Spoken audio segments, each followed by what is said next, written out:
Merci de votre fidélité à ces interviews croisées radio-vidéo à travers les programmes de RCF. Alexandre Pourchon, bonjour. Bonjour. Vous êtes le premier fédéral du Parti socialiste ici dans le Puy-de-Dôme. Les élections municipales, on va en parler avec vous, pas que sous l'angle clermontois, on va parler de l'ensemble du territoire du Puy-de-Dôme. Est-ce que vous avez, à l'heure qu'il est, l'ensemble de vos candidats PS à l'élection municipale?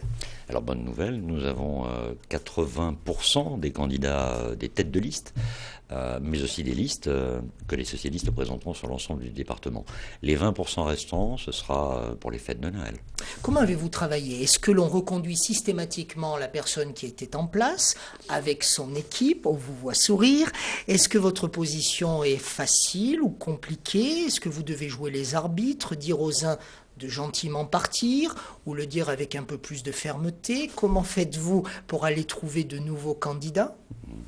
Alors déjà, les règles du Parti socialiste sont simples. Ce sont systématiquement, tous les 6 ans, l'ensemble des militants sur les territoires concernés qui procèdent à la désignation d'abord des têtes de liste et ensuite de leur liste. La limite de l'exercice, c'est que ce sont souvent des petits nombres qui décident ensuite pour un grand nombre de personnes. Absolument, parce que comme tous les partis politiques, le Parti socialiste n'échappe pas à la règle dans des secteurs ruraux un peu plus, moins politisés en tout cas, avec un nombre de militants qui parfois, et en fonction de la période ou de l'époque, diminuent. Donc dans un premier temps, nous désignons les têtes de liste, et pour ce faire, il n'est en aucun cas possible, sinon ce serait complètement à l'opposition, en tout cas à l'opposé de la démocratie, de l'esprit de démocratie et la pratique démocratique qui est la nôtre, que de laisser des voix royales pour tous les 6 ans à des équipes sortantes. Donc Clermont en est l'exemple, mais je dirais que sur à peu près les 2/3 du département, les socialistes ont renouvelé tant leur tête de liste que leur liste. Où allez-vous chercher ces nouvelles candidatures? Et puis on reviendra après sur votre système de choix par ce que vous appelez les primaires. Mais parlons de vos candidats. Qui sont-ils? Qui sont-elles? Alors ils sont dans un premier temps, pour être tête de liste, membres du Parti socialiste, mais peuvent, dans certains cas de figure, ne pas être socialistes. Je m'explique. Les socialistes désignent les premiers d'entre eux. La sémantique est très claire. Le premier des socialistes n'est pas forcément la tête de liste. Exemple, la commune de Thiers. Commune de Thiers, les socialistes se sont réunis, ont fait le point entre eux et ont fait le choix de ne pas présenter de tête de liste, mais par contre d'être de cette bataille aux côtés des forces de gauche, que sont le Parti communiste et Parti de gauche, entre autres choses, pour l'instant, et donc de faire le choix de soutenir une tête de liste qui, pour le compte, sera membre du Parti communiste. Il s'agit de Claude Novotny. Donc nous procédons à ces désignations, et ce sont les militants, en leur âme et conscience, qui font ce choix-là. Est-ce que ces personnes, en tout cas pour celles qui sont nouvelles dans les fonctions de candidates pour l'instant, est-ce que ce sont des gens qui ont de véritables expériences de la politique et de la gestion des affaires? Parce que si vous gagnez, si ces gens gagnent, à un moment donné, c'est une autre démarche. Il va falloir se mettre au travail, remonter les manches et gérer les affaires municipales. C'est pas une sinécure. C'est pas une sinécure, d'autant plus dans la période que nous traversons, où les collectivités ont de moins en moins de moyens, c'est-à-dire faire mieux, à minima, avec beaucoup moins. Donc de moins en moins de pouvoir, peut-être.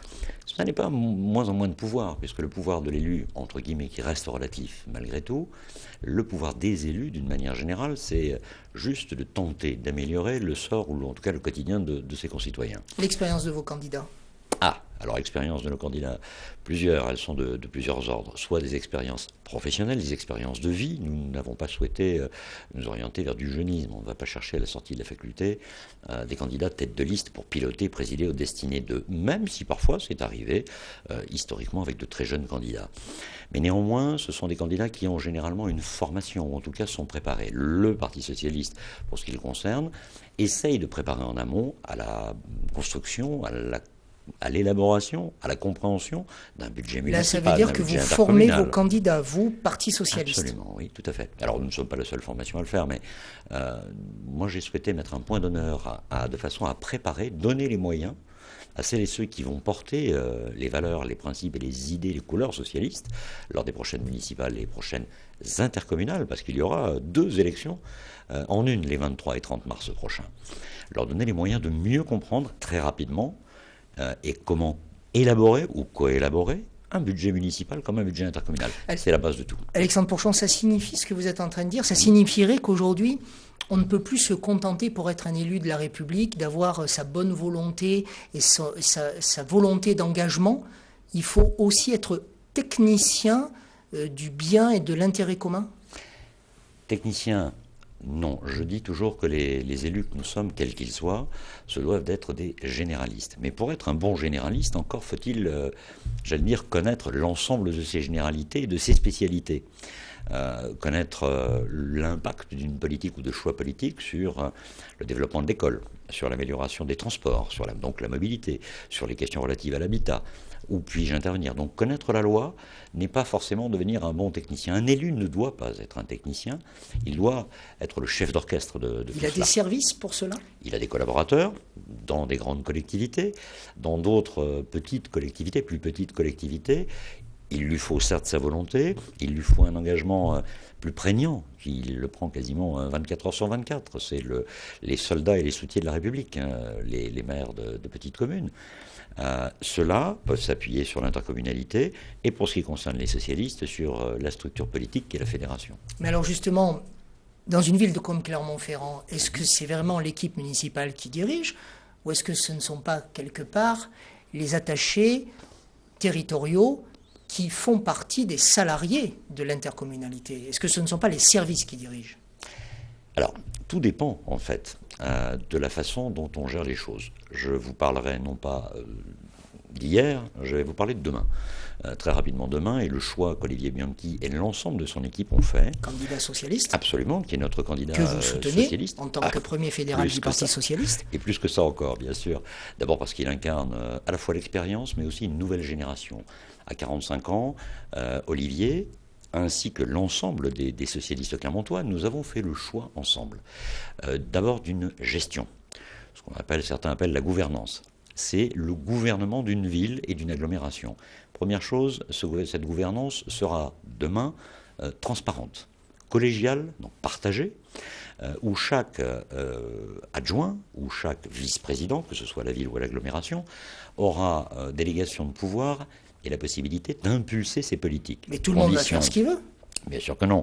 Condition sine qua non, et je vous ramènerai à 1998, où nous avions expérimenté un peu la chose avec Pierre-Joël Montet au Conseil général du Puy-de-Dôme. Vous vous en souvenez?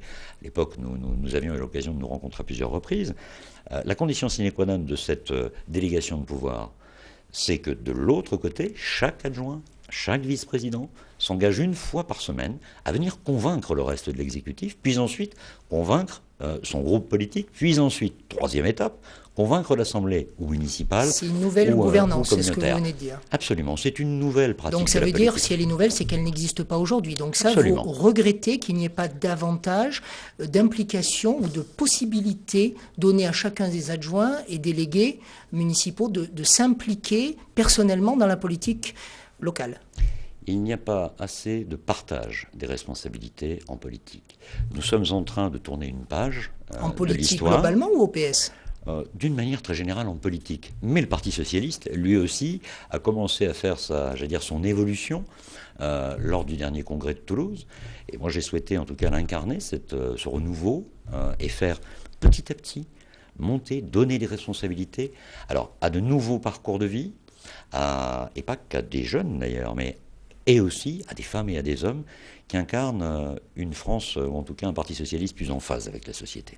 Alexandre Pourchon, vous dirigez en tant que premier fédéral du Parti socialiste, le Parti socialiste ici dans le Puy-de-Dôme. On va revenir sur la désignation interne de vos candidats, je l'avais promis tout à l'heure, on appelle ça chez vous les primaires.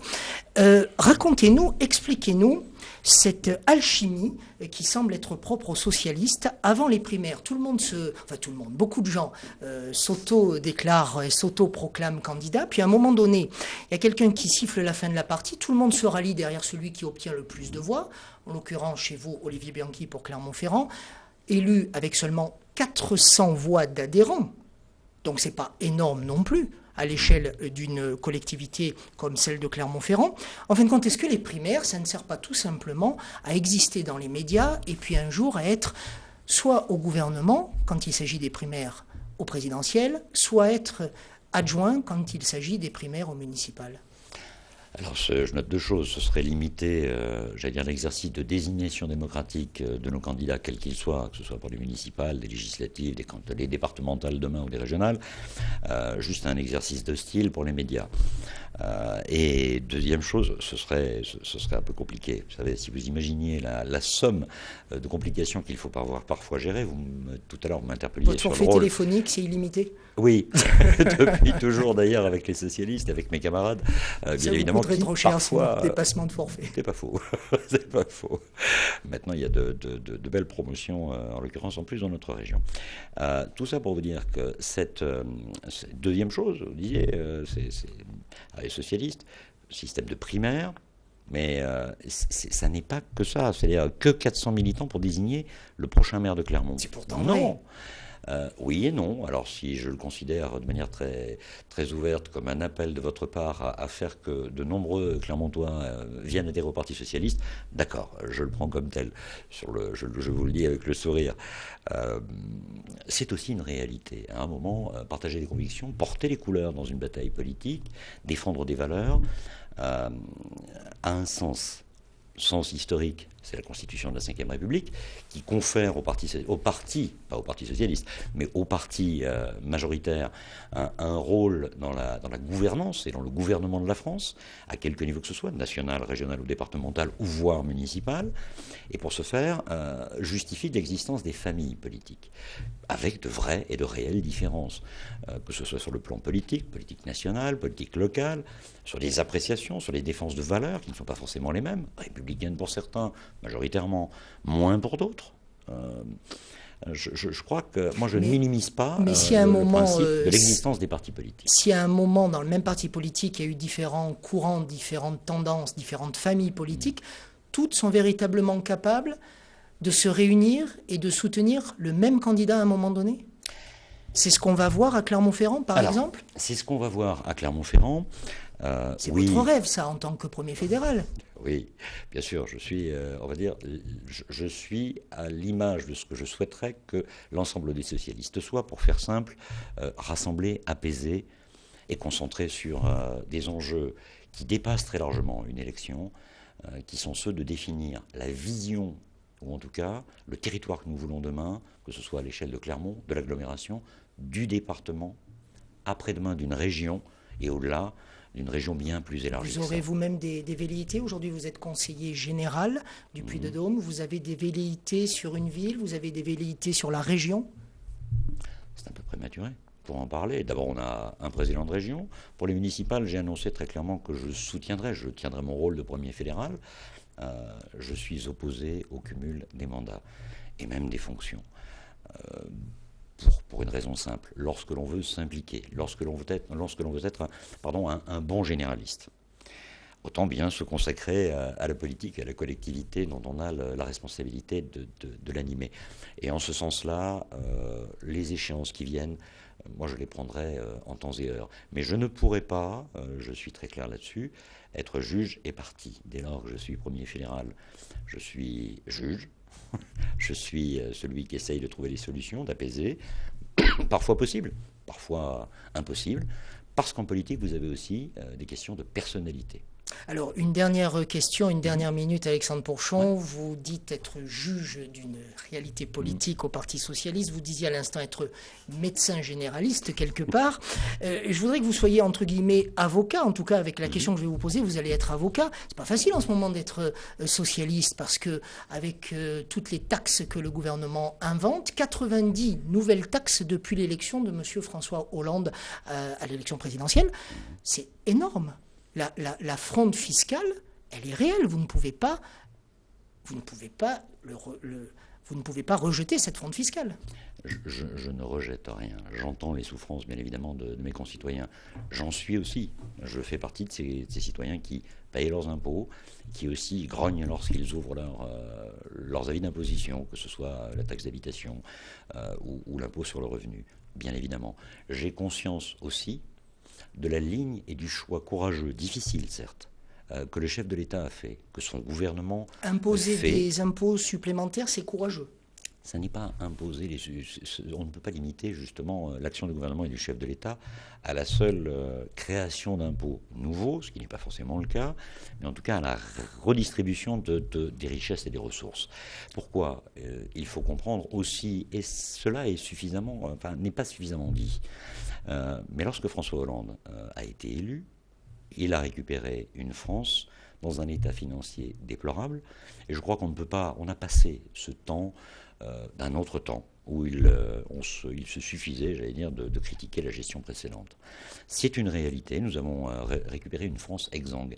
La reconstruire, c'est d'abord reconstruire les bases. C'est impopulaire, ça ne fait pas sourire, c'est un effort 5 national. 5 ans, ça sera suffisant selon vous? Largement. Très largement. Le chef de l'État a fixé dans cette mandature, pour cette mandature-là en tout cas, 2 temps. Nous sommes encore dans ce premier temps de la reconstitution de nos bases, j'allais dire des fondements de la Maison France. Parce qu'il faut que demain la Maison France soit opérationnelle à l'échelle de l'Europe et du monde. Et pour ce faire, relancer la croissance, relancer l'emploi, c'est reprendre les fondamentaux, l'école, la jeunesse, mais à un moment, c'est retisser les solidarités sur les territoires. Le chef de l'État a annoncé une remise à plat de la fiscalité dans l'objectif de faire une réforme fiscale qui comprendra et qui interpellera à la fois les particuliers, donc les citoyens comme vous et moi, les entreprises, et rappelez-vous son discours pendant l'élection présidentielle, les TPE, artisans, entre autres choses, petites et moyennes entreprises, et les grandes entreprises, à des stades divers pour les unes et les autres. Et le troisième point, c'est la fiscalité des collectivités locales, à laquelle j'aspire de façon à ce que les collectivités demain reprennent en main leur destin, ce que Nicolas Sarkozy avait ôté en retirant le principe de la fiscalité directe pour les collectivités locales. Signature de ces propos, Alexandre Pourchon, premier fédéral du Parti socialiste ici dans le Puy-de-Dôme. Merci Alexandre Pourchon d'avoir été notre invité. Merci.